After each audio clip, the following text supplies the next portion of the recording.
দিনহাটা থানার পুলিশের অভিযানে অস্ত্রসহ যুবক গ্রেফতার। দিনহাটা থানার পুলিশের গোপন সূত্রের অভিযান গোসানিমারি এলাকা থেকে উদ্ধার হলো বেআইনি আগ্নেয়াস্ত্র। গ্রেফতার হয়েছে সিতাই এলাকার বাসিন্দা আজিদুল মিয়া। জানা গিয়েছে সোমবার ভোর রাতে দিনহাটা থানার পুলিশ অভিযান চালিয়ে গোসানিমারি এলাকা থেকে আজিদুল মিয়াকে গ্রেফতার করে। তার কাছ থেকে উদ্ধার হয় একটি 7.62 মিমি পিস্তল এবং একটি তাজা কার্তুজ। পুলিশ সূত্রে জানা গিয়েছে ধৃত যুবক ওই আগ্নেয়াস্ত্র কোথা থেকে পেল এবং কী উদ্দেশ্যে বহন করছিল তা জানতে জিজ্ঞাসাবাদ চালানো হচ্ছে। ইতিমধ্যে তার বিরুদ্ধে অস্ত্র আইনে মামলা রুজু হয়েছে, তাকে আদালতে তোলা হবে বলে জানা গিয়েছে।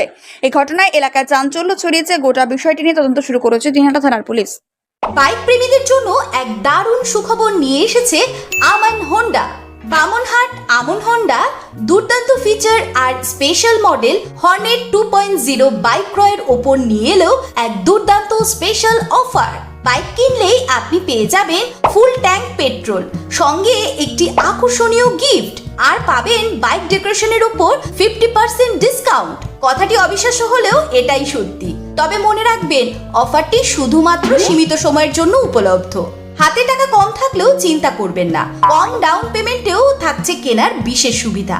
এমনকি কম সিভিল স্কোর থাকলেও ইএমআই ফেসিলিটিও পাবেন। এছাড়াও আমাদের এখানে বাইক সার্ভিসিং করা হয় এবং জেনুইন স্পেয়ার পার্টসও পাওয়া যায়। আমাদের বিশেষ ছাড় এবং অফারগুলি মিস করবেন না। দেরি না করে পছন্দের বাইকটি নির্বাচন করতে চলে আসুন আমাদের এক্সক্লুসিভ শোরুমের ঠিকানায়, Aman Honda, Bamanhat, Coochbehar, SBI ATM এর পাশে। অফারের বিষয়ে বিস্তারিত জানতে যোগাযোগ করুন এই নম্বরে। খুশিকে আলিঙ্গন করুন আর বাড়িতে নিয়ে আসুন আপনার পছন্দের বাইকটি। আমান হোন্ডা।